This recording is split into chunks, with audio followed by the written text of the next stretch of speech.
Okay, welcome back, everybody. Um, I don't know. Let's see. What do I want to say? Um, the village I had sketched out for Stilton to travel to. I got it doodled out on Procreate. I think it's looking pretty good. It's looking good enough to like play with. Uh, Although I'm not really sure how I'm going to get that map from my iPad to here. I'm not really sure like how good an iPad screen would look like being recorded like that. Um, so that's kind of TBD. I also kind of want to go spend a little bit more time off camera figuring out like what's going on in that village, like what the hardship is. Although I have no idea where I got it in my head that Stilton is leaving his home location with the mindset that he knows what he's gonna do when he gets to this unnamed. It still doesn't have a name. When he gets to this village with no name, I don't know where I got that in my head. In fact, when I went over my notes for the life path, it looks like I rolled the exact opposite. That's how I got this. Like his first failed action in the story is going to be a complete catastrophe. But I'm going to stick with it. Stilton, even if it's true or not, he believes he is on his way to this unknown village to fix their hardship.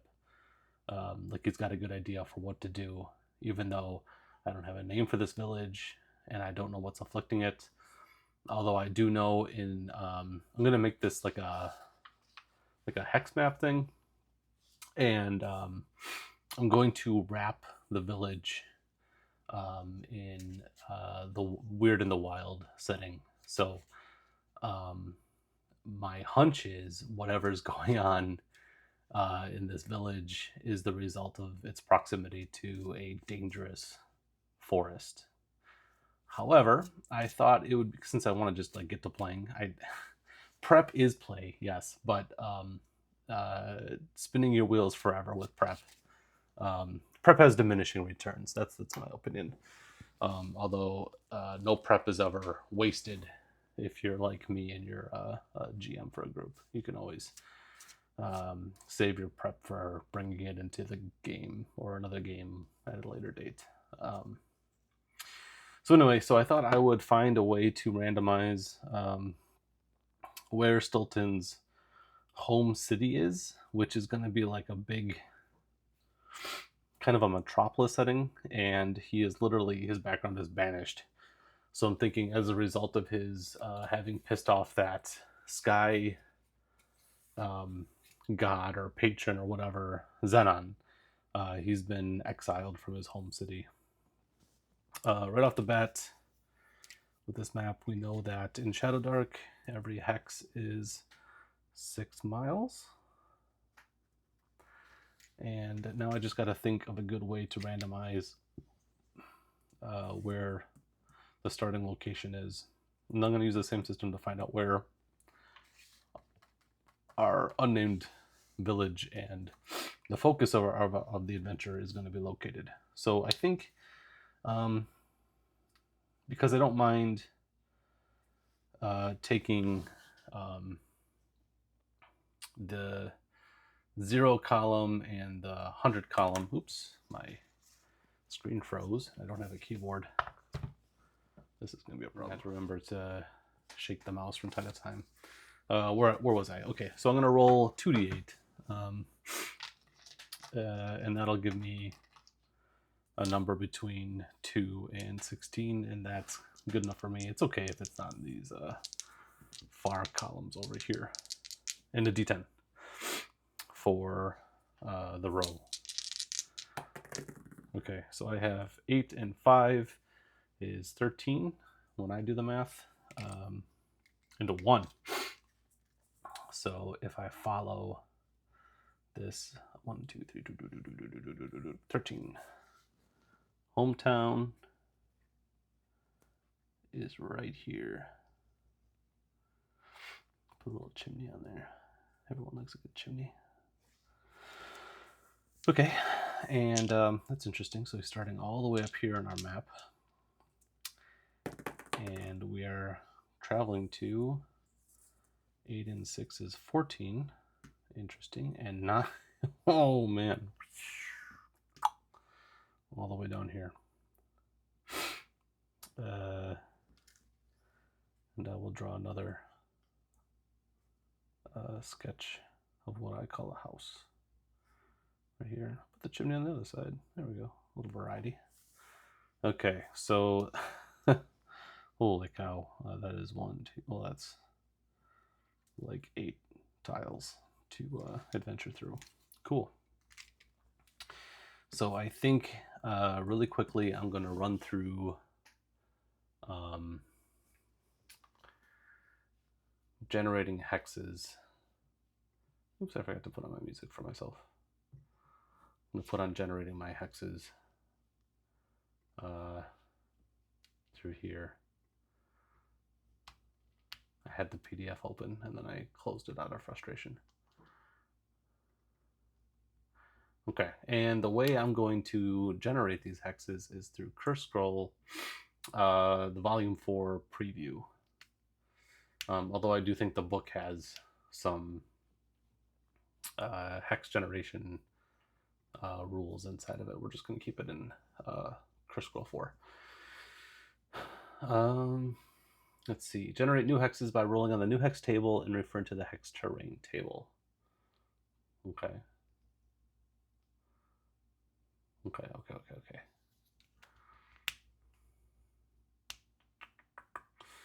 Okay, so first things first. I think I'm just going to sort of like keep swinging south to generate some really quick results. I'm going to need another D6 because I only have one of those. Although I did order more.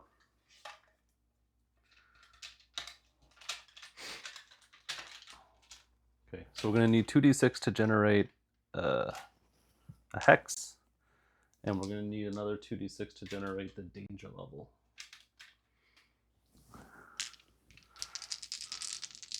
I'm going to switch to my pencil. Sorry if you can't read it. So the Dragonbane dice are the terrain, and the blue dice are the danger level. So first things first, we're going to go, I'm going to assume like here. 10, it's a river, and it is, with a 5, it is unsafe. So I'll just draw like a, well, you know what? I'm just going to write river, and it's unsafe. We're going to speed run hex generation. A 9 is current terrain plus 2 steps. So now we're up to a mountain. So this is a mountain. And it is a 6, which is unsafe.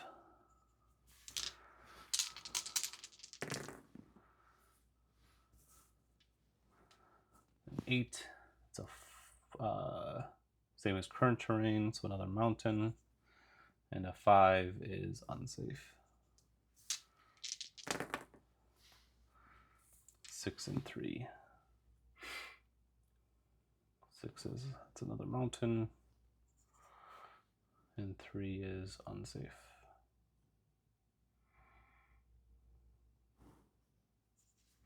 A lot of unsafe mountains here. 8. They're all mountains. It's 11. Oof, it's risky here.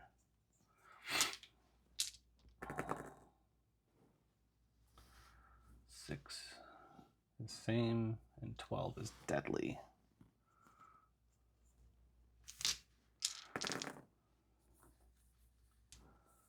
5. We're in the desert. 8. Deadly desert. Or daredevil. 11. Current terrain plus 2. So it's grassland, and it's deadly grassland. 6. Another grassland. 7. We gotta get off these deadlies. 10 is the current terrain +2, so grassland, river, coast. It's a river, and it is 5, which is unsafe.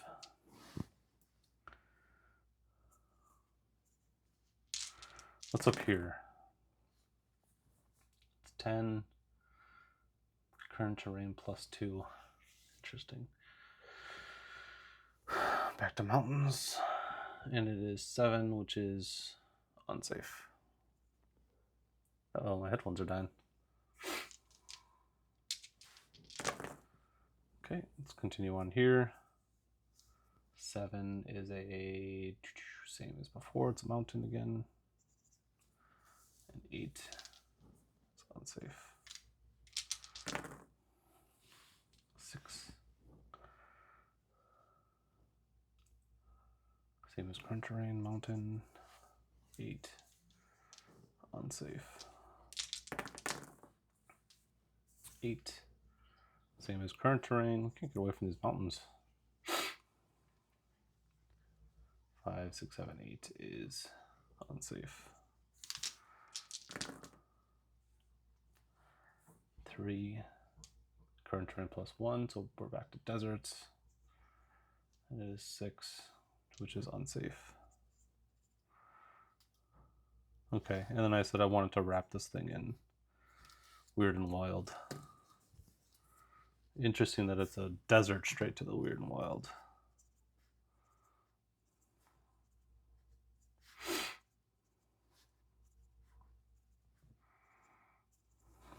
Okay. What's a K? What's an R? Okay. Well, we might go around what we've rolled, which is okay. And if that's the case, we'll just roll again. But I think we have enough to get started. Let me pause for a second while I take care of something. Okay, I'm back. I want to take a minute to recharge my headphones, and I also went ahead and rolled out a couple more columns of terrain, just in case Stilton decides to go around anything. And then I also went and checked if there's a couple points of interest on any of these maps, and we do have like one here, 1, 2, 3, 4, 5. I think like 5 of them. Yeah, and then I wrote them down on this piece of paper. And while I was going through that, I also reviewed how to do Overland Hex travel per Shadowdark. Let's see. Let me get rid of that on my screen. Again, just going through curse scroll number 4, hex crawling. Let's see. Use hex crawling rules when the PC strike out to explore unfamiliar territory. Which is what we're doing. Hexes are 6 miles across. We've got that marked down. Terrain impacts the number of hexes PCs can enter per day. Stilton and Faustus are on foot, so we're walking. That's 4 hexes per day. I'll put a little note there. 4 per day.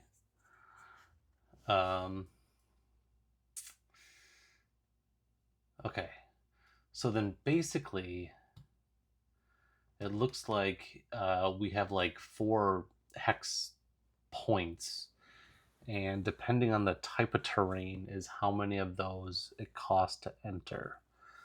For example, if the terrain is clear, it only costs 1 of our 4 hexes per day to enter.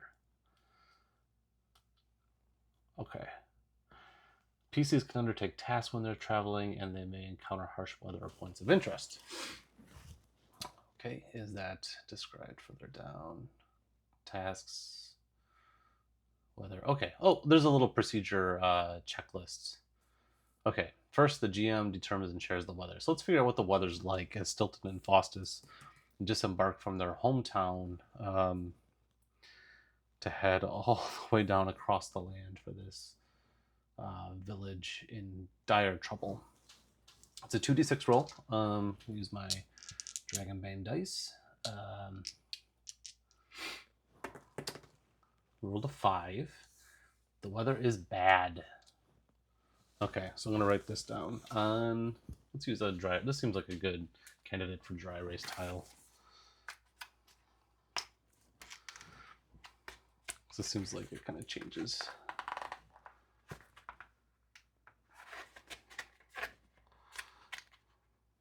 Ooh, it's going to make it hard to rest. Interesting.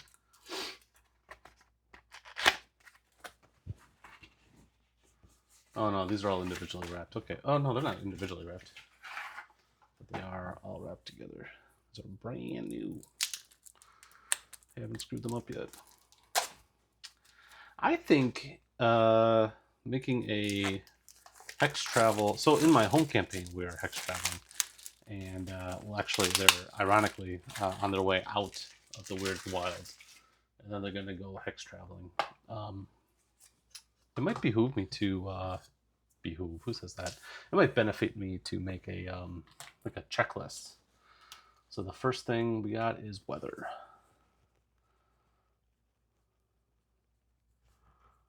And it's bad. Which means visibility is down to 1 hex all around us.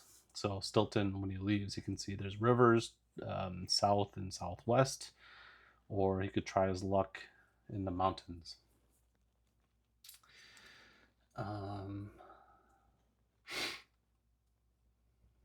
Doesn't affect anything else. And then there's like seasonal charts, mild or harsh seasons. We're gonna go ahead and consider it being a mild season. Each day. Oh, okay. So the type of season determines. It's like a scrolling table, just like tile, hex tile generation. Interesting. Okay. Where's that procedure? Okay, we got the weather. Check. Step 2. Visible hexes and their danger levels. Unsafe, unsafe, and risky. Oh, and then we roll for points of interest, but I guess I've already gone ahead and rolled all that out. Task checks. Okay. Each PC can attempt 1 task per day. PCs can do the same task. Each task effect is limited once per day. Is limited to once per day. Default DC is 12.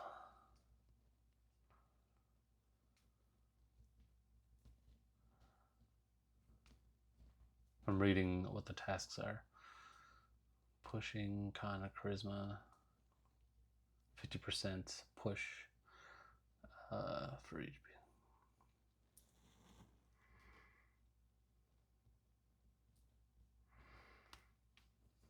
Trailblaze, strength or int. For each PC who succeeds, reduce the terrain type of 1d4 adjacent hexes by 1 step. Can't be used in impassable terrain.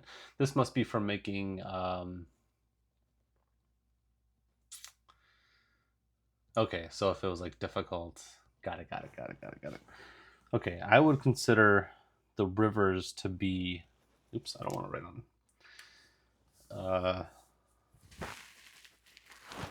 the rivers will be clear, so they don't cost much to enter. The mountain would be difficult. It's also risky, so Stilton is going to steer clear of that. And let's get a meeple out for Stilton.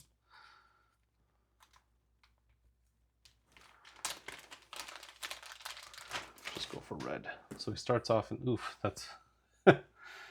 Okay, maybe I'll need a smaller token of some kind to signify where they are. Do I have something smaller? Within immediate arm's reach? Because I hate spending all this time like fiddling and I just want to play. Nope. Alright, we're just gonna make it work. Okay, so why not? We'll just cut straight south. or intend to. The task,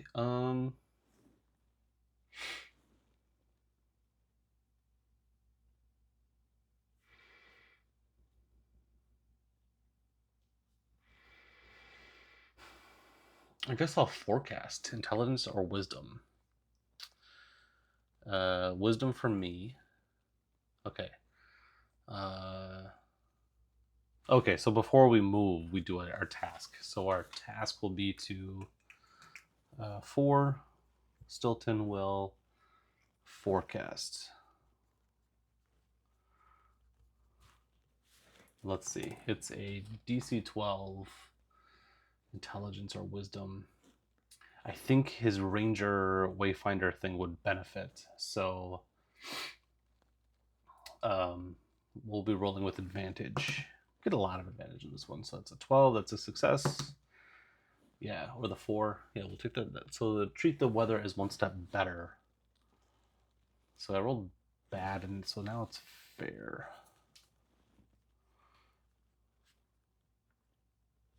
Okay. That's great.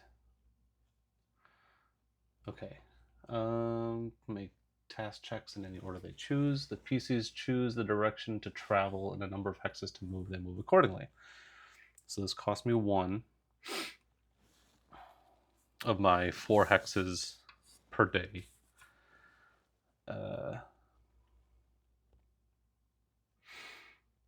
And then the GM checks for a random encounter in every other hex using the hex's danger level. So there's no check here. Each time the pieces enter a new hex, the GM repeats steps 2 and 3. Okay. Determines visible hexes and their danger levels. So we have, now we can see a river, a mountain, and a mountain.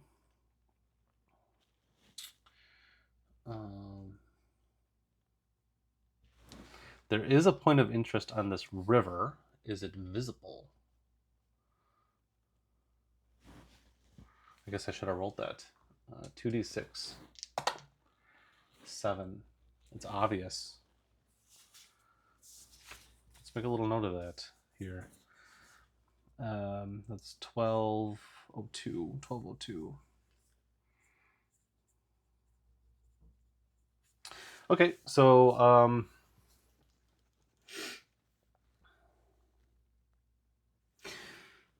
with windy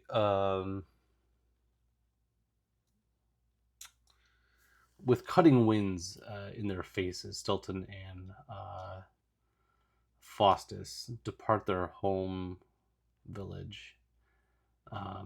Side note, I'm going to make all weather rolls in harsh season, and that is the Zenon curse. But anyway, Stilton nonetheless knows of a means to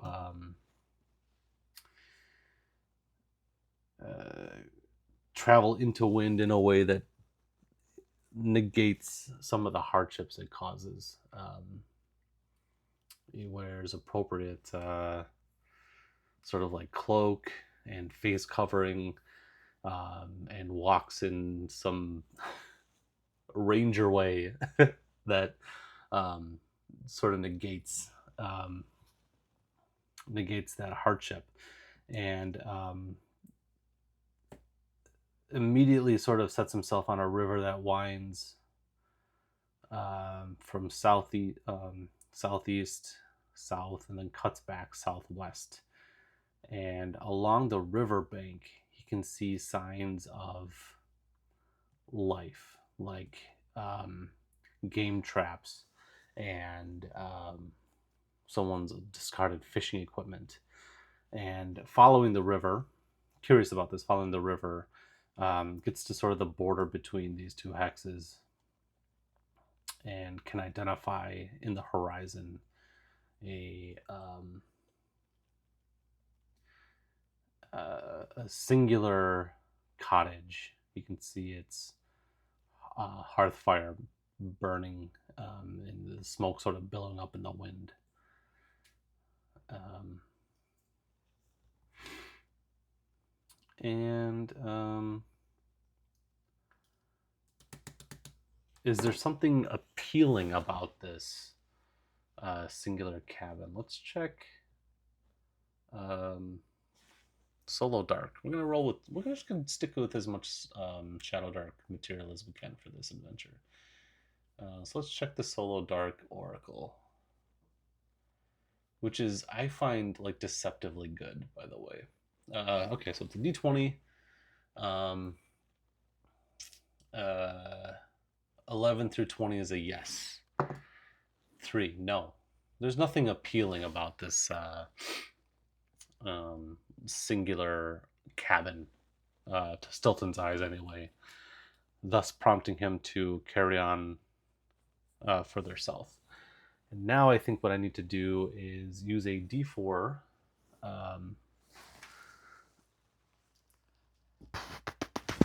Oops. To mark how many hexes of travel we have left, because we get 4 per day. We're down to 3. Sorry, travel hex, because we spent 1 heading this way, and now with the river sort of not looking, in the hermit's cabin out there not looking so appealing, I'm going to instead, Stilton and Faustus instead are going to continue like straight south. That's the fastest way to get there, but cutting into the mountain will cost them 2 of their 4 sort of like hex crawling points. Excuse me. So let's see. Yeah, their walking hexes per day is 4, and to filtering cost them 2. Yeah. Let's see. The GM rolls a d6 for each newly visible hex. On a 1, it has a point of interest. We've already done that. Okay. Determines and shares visible hexes and their danger levels. So again, we can see mountain, mountain, mountain, unsafe, risky, and deadly.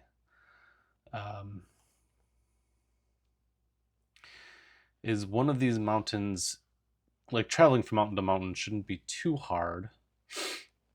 Is one of these mountains easily traversable with our remaining hex point? Oh, we this is every other. We got to roll for a random encounter here. This is a unsafe.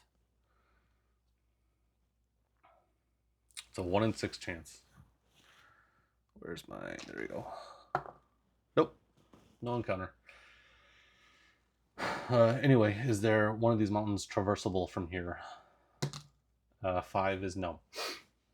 According to Shadowdark, yeah, 5 is no. Okay. So I think our first day ends here. Repeat steps 4 through 8 until all hex travel is completed. When all hex travel is completed, go to camping on page 25. I'm going to be printing this out, I think. Page 25. Okay. Did it really say on page 25? Yes, it did, which is weird because we're on page 25 and that's points of interest, so that's a mistake. Camping. Page 29. Characters can choose to undertake camping procedures during a rest when they are outside of a settlement. Rest plus campfire, use standard resting rules. If PCs camp without a campfire, they have disadvantage on all checks. Okay, so we should make a campfire per Shadowdark, which is... This is like player rules that I never bother to memorize my players. This is their problem.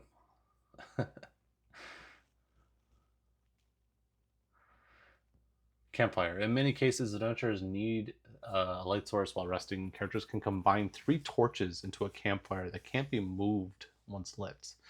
The campfire lasts up to 8 hours. Okay. Well, let's take a look at... We do have 3 supply.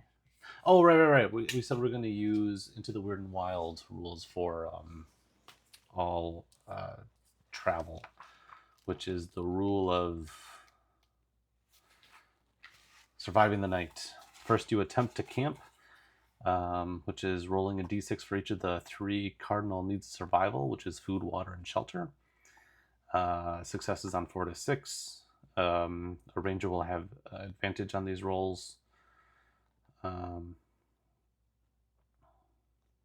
Okay, so how I'm going to do that is I'm going to roll 4d6 and drop the lowest.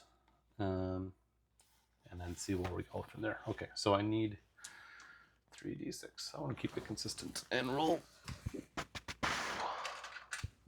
Dragon Bane. Okay, so on this blustery, surely it's cold. It's cold everywhere Stilton goes because of his curse. We are able to find ample foraging for a shelter. I said I was going to roll 46, so I'm short one. Just going to bring the dice up here. Tired of grunting as I reach over for him. Okay, so we failed one of them. We find shelter, like a little cave lean-to, and there is a spring of fresh water there, but no game to be had around here. Let's see. Tasks. Okay, so I'm getting this backwards. What we should do first is do one task while camping.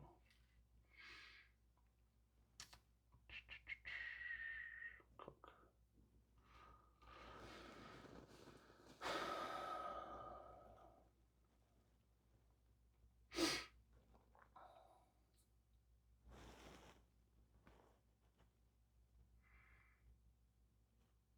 Okay, because failure to forage in Wyrd and Wyld afflicts exhaustion, like specific Wyrd and Wyld style of exhaustion, I'm going to flip the rules, the order of the rules. Sorry for figuring this out in real time. Because it looks like in Curse Scroll 4, you do Rest plus Campfire first. And then if you don't make a campfire, you're at disadvantage for whatever camping task you do.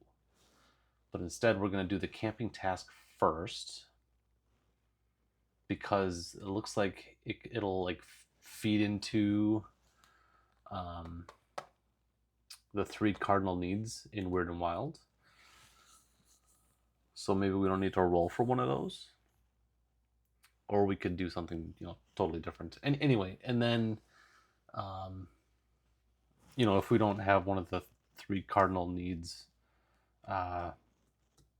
then we have Wyrd and Wyld exhaustion instead of disadvantage on all checks like you would in Curse Scroll 4. Makes sense to me.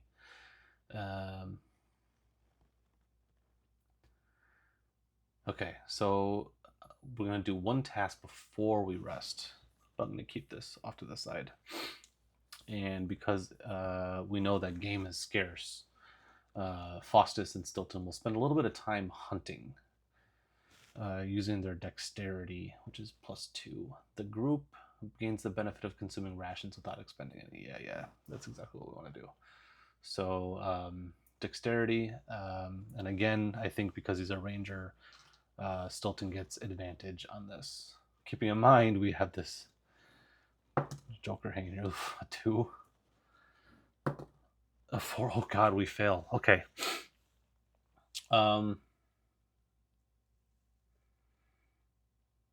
Stilton twists his ankle on the rocky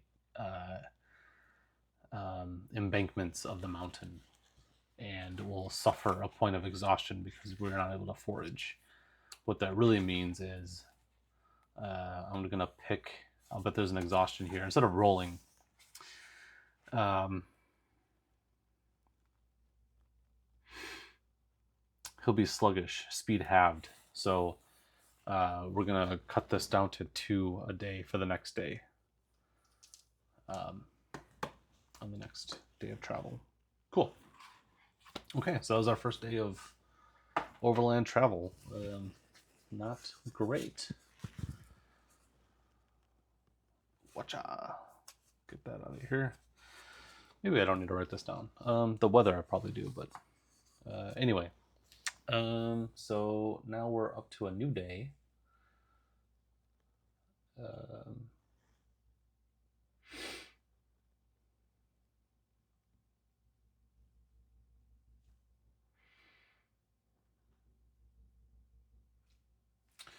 Sorry, I'm going to take that back. I'm also going to spend a point of supply in addition to being sluggish because he's got to eat. Otherwise, you know, we're starving. So I'm going to spend this point of supply on... Yeah, this card is what made us sluggish for the next day. But because we failed for our foraging roll, we have to spend supply or else be permanently sluggish. Makes sense. Okay. First we check the weather. It's a harsh season, a 2d6 adjustment. 4. One step towards terrible. So the weather goes from fair back to bad.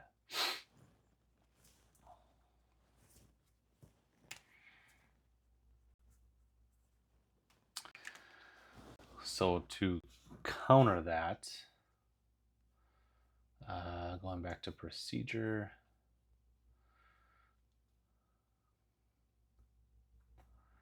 the GM determines and shares visible hexes and their danger level. We are surrounded by these pretty intimidating mountains. And we only have 2 travel points, so we're only looking at 1 more hex anyway. The GM rolls a d6 on each. Skip that. Choose a task. We're going to forecast again.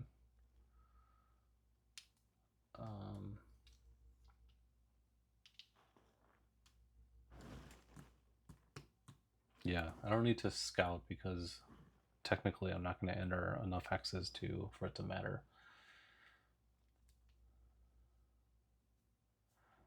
Unless I scout.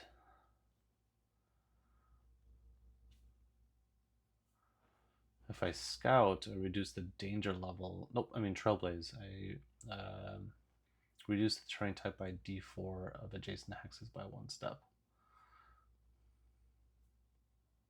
The terrain type is difficult, so I can make...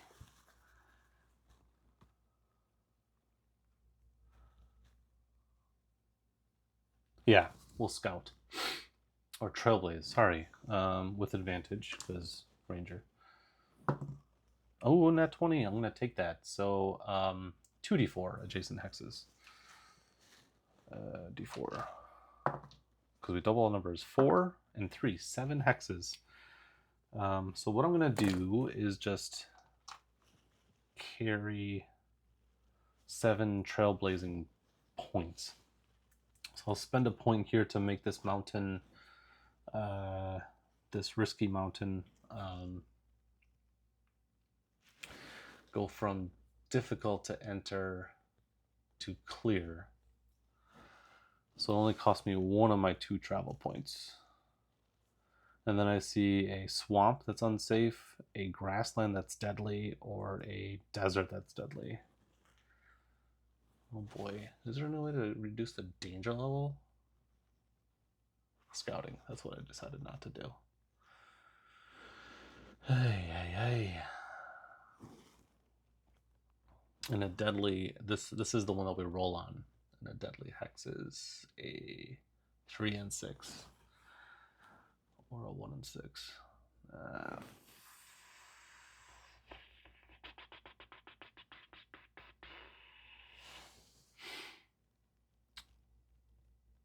Let's do it. Let's avoid the deadly grassland and go into an unsafe swamp. Okay. Task checks. Okay. Every other, so this is the one we test. This is a 1 and 6. It's a 5. We're good. And that is the last of our travel points. And I guess that's the end of that too. That can last more than enough. Okay, so we're camping again. Yay. In a swamp. So we spill out of the mountain range and into a swamp.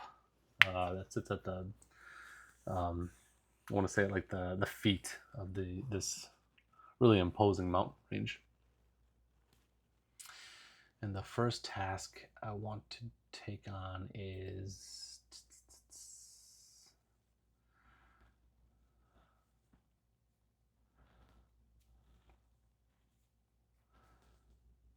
um,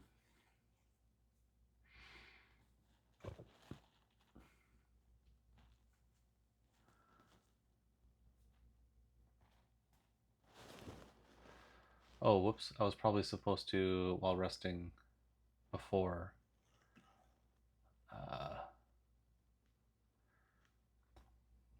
check for a random encounter.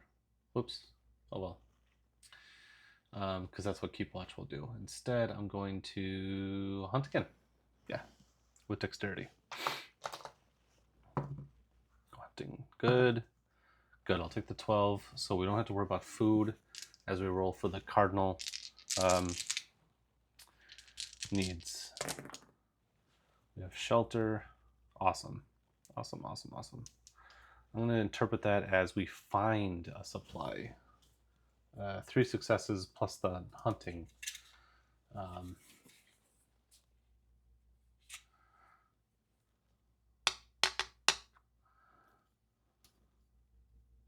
Yeah, I want to turn that into finding a supply.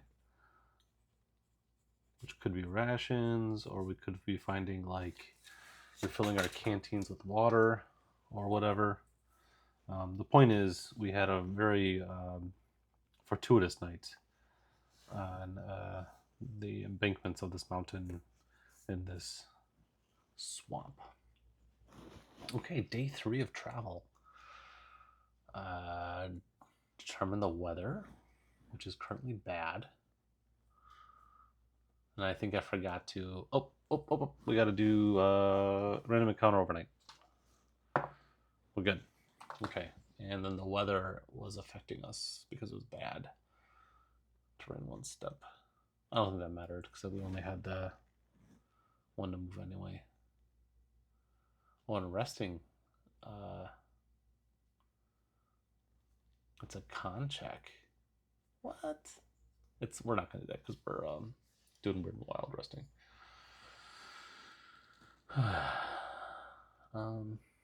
Which I think is much more harsh than Shadowdark resting.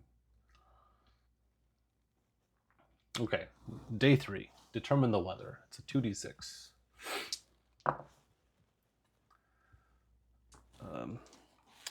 And I rolled 11.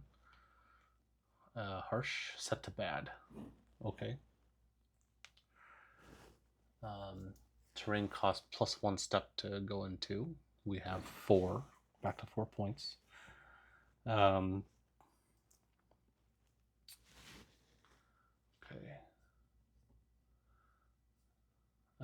Determines and shares visible hexes and their danger levels. So let's roll for over here, just in case we want to, at least over here.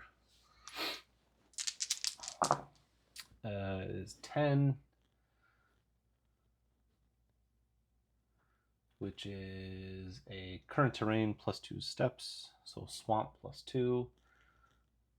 It's a forest over here, and its danger is I rolled a 4, so it's unsafe. And then on a 1, there's a point of interest there. There is a point of interest. Okay.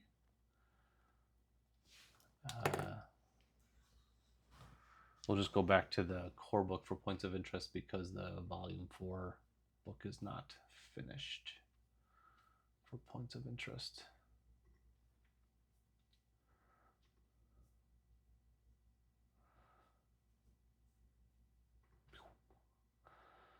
A lot of PDF scrolling today. All right, point of interest, 2d20. 3. It's a natural landmark. 11. Under siege by a warband. Okay. No, thank you. And that is 11:05. is a forest. It's unsafe.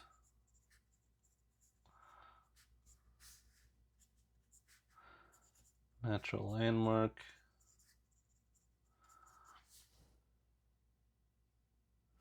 What did I say? Under siege. And it is on a 2d6 12. It's hidden.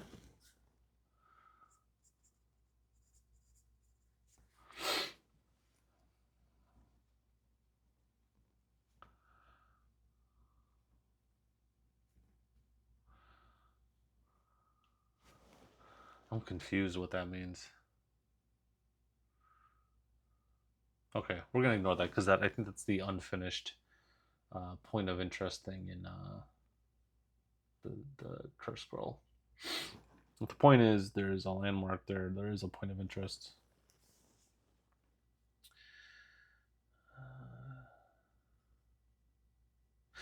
Okay, so I guess because it's hidden, it's hidden to Stilton. So now we go to Shadowdark. Can Stilton see this point of interest? On an 18, it's a yes. Okay, cool. Yeah, so Stilton, even though it's kind of obfuscated, spots this natural landmark in a forest. Maybe it's like a cairn of some kind, and he can hear or find evidence of some sort of occupying force. Man, there's a lot to. I would, if I were doing this for my group, when I'm doing this for my group, I would turn this entire zine into a GM screen. There's a lot of flipping around. Okay, we're gonna skip that. We're gonna go to the swamp, which costs us 2 steps. Sorry, 2 hexes of travel to enter because of the bad weather. It's all sleeting rain in here.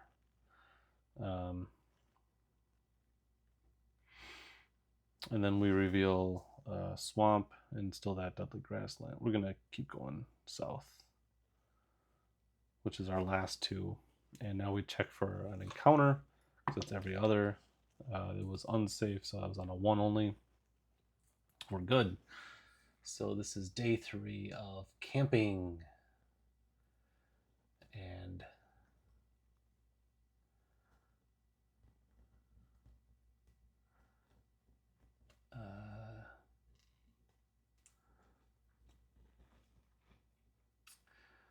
we're going to batten down this time, which is intercon with advantage. Natural 20. Okay, we're going to treat the weather as 2 steps better now. So improve the weather by 2. It's probably not exactly how, it's just for the difficulty of resting. But instead, I'm going to up the weather for tomorrow. So actually, the weather's actually good now when we will be setting out. Probably won't stay like that, but that's what we're setting it.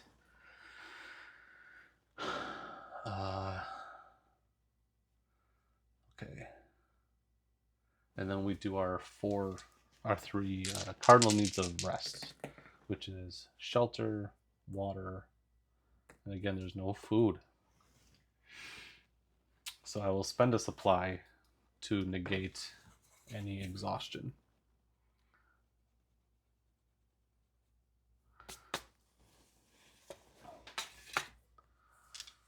And then check for a random encounter overnight. Nothing happens. Okay, now on the next morning, the weather starts as good. And then we are going to roll to see how it turns. So that's a 2d6. A 2. 1 step towards terrible. So it goes down to fair. Which means... That's actually not bad. Fair means visibility is still 1 hex. And the terrain isn't adjusted. So not bad. That's very fair, you might say. And because the village is getting close, we know the village is close. I think I kind of want to push this time.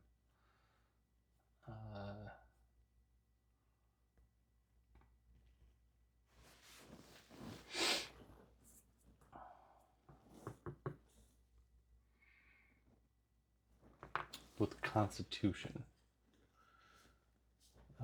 Yeah, because that's a 2. That's not good. 15. Success. So we get 50% more base hexes. So we go from 4 to 6, as if we were mounted. We get to travel as if we were on horseback. So we get 6 travel points this time around. I can find it. Get this out of here. Okay, cool.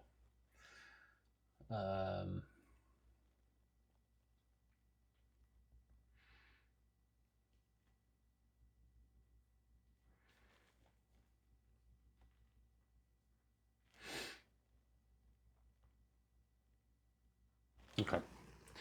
So our options are unsafe marsh or an unsafe forest with a point of interest. A point of interest is a 1207. Yeah, 1207. There is a abandoned village in ruins here. Yeah, I think it would only cost us like 1 of our 6 now to go here. Abandoned village, and we enter this forest sort of wrapped around a very homely looking little collection of huts, and I'm picturing like thatchwork cottages. There's a central like a well that everything is sort of like built around, and there's really not much here except what used to be like a tight-knit community's way of life. Like there's no civil buildings or anything like that. The village wasn't quite that big. They didn't need it, but there is sort of like one communal building, which may have been like where crafting and like hunting parties like met up and such. But it's all destroyed. And how recent was this place recently destroyed? I'm asking the Oracle. 12 is a yes. So the fires that burn in this village are still smoldering, and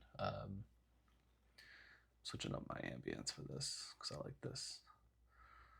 Is there like a scary forest? Yeah, dark fantasy music.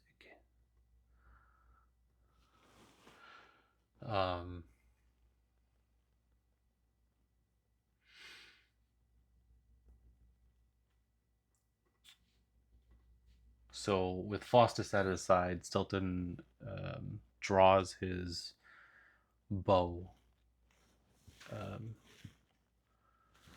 Is there anyone to like immediately come across in this destroyed village? No, but issue no but. No, but there's bodies strewn across the ground of, like recent evidence of violence. Stilton like kneels at one to check for a pulse, and then sort of sheepishly sort of pats the body down to see if there's any like obvious reason why this village was attacked. Is there anything on this figure to give more of a clue? No. He's been picked clean. This recently deceased person has a, like an empty scabbard at their side. Warily, Faustus stalks forward, heading for that communal building. Is there anything dangerous here? 14 is a yes. Waiting for him. Okay. Stilton sneaks forward towards that communal building. So that's a stealth check. Dexterity, 9, 10, 11. But steps on some dry twig just as he comes across this building, alerting the vanguard inside. Is there more than one person, soldier? I'm picturing like some sort of dark army sort of thing. Well, let's check on the prompts. See if we can find something for a prompt. It's a D100 check to describe who raised this village. 57, which isn't on this page. 57 is allow failure, and 35 start assets, start failure. Start failure. This is these brigands are, because in the next hex in the mountain, there's another point of interest, and it's 1308. Is a town under siege by a warband, and this warband is sort of like a rebel deserters for a kingdom somewhere here, who have sort of like given up, you know, like they've marched one too many like failed campaigns, and they've sort of given up on faith in their king and have turned towards desertion, and they've become like a band of brigands. Anyway, Stilton recognizes him immediately by sort of the rough armor he's wearing. You know, he's still got his coat of arms. So we're gonna go to. I'm gonna look up monsters and find like a bandit. Yeah, bandit. And this guy is like someone who's sort of like hung back to pick over the bones of this village.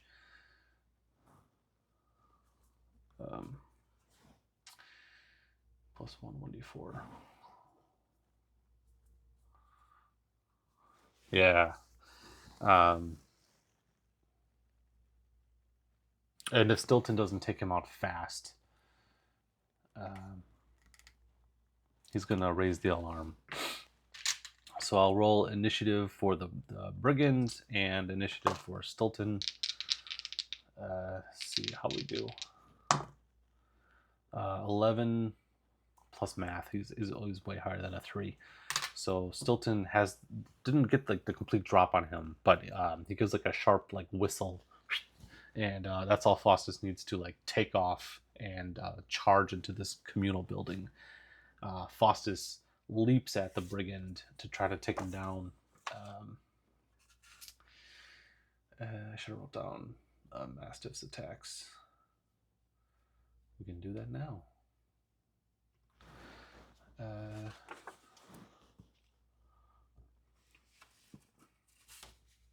A bite. 1 bite. Plus 1 until 1d6. Oof. Okay. Faustus trips over something and gives a yelp, knowing that he's now prone at the brigand's feet. Stilton quickly draws his arrow and lets fly. It's out of the 12 plus 2 is a 14 to hit, which breaks his AC. He does D8 damage, 5 damage. I think he takes the brigand down. Do you like my sound effects? He takes the brigand down, I think, in one shot, which is lucky because otherwise he was going to raise the alarm. I did not write down the brigands. The bandits. That's the word. I keep saying brigand. The bandit. He had 4 hit points. Yeah, so took him right out. Oof. It's a little scary. Combat in Shadowdark is never safe.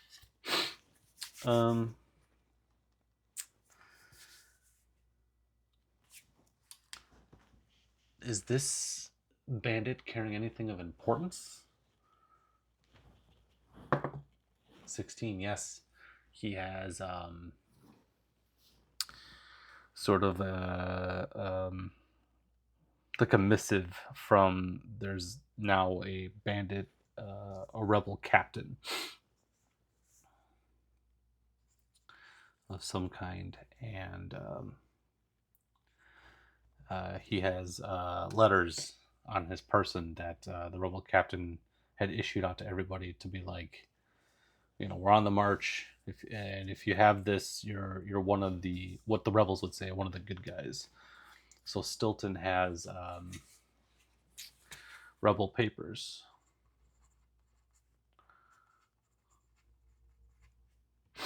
He could pass off as a rebel if he needed to now. Is there anything else, like supply? Does he have any supply on him? No. In fact, that's probably why he was picking over the village, which if we spend some time here, I'm going to guess an encounter costs like a hex of movement, and we spend time investigating. Is there anything to be found here? No, there's nothing. This place has been completely picked over, and it's now clear that the bandit army has moved on to this other point of interest is 1308. There's a town. So Stilton moves in pursuit, which will cost us 2 pieces of movement. I think it's actually going to cost 3, because the army is going to make it really hard to oh, it's perilous, so it's 2 or 8. Never mind. Instead, what I'm going to do is up the danger level of this mountain from unsafe to risky, and that is our second move. So it's on a 2 and 6 chance. We're done moving for the day, I think. No, we can move on one pass. So we got 1 left. Where's my D4? I'll just... Wow. We got 1 more hex movement in that desert. We can almost get there. Nope, no encounter. We can... sort of a grimace. I don't know, maybe we're going to be doing this instead.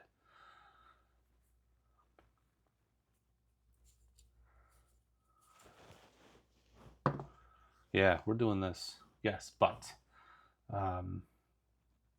okay, so what we have here is a town under siege by a warband, and they are a rebel element. But Stilton has a rebel disguise on him now. And so with advantage, can he make his way like through the siege and sneak into the village to find out like what's going on? Can he like go back and forth? 19, 17, yeah, he does. With his papers disguising him, he obfuscates himself as one of the rebels, and then when he has the chance, finds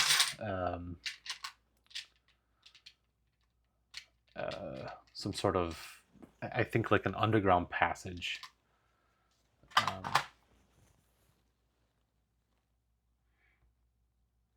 I don't know. I don't think I want to do that. I don't want to take that back. but Stilton nevertheless ingratiates himself and integrates with this rebel army. And we'll see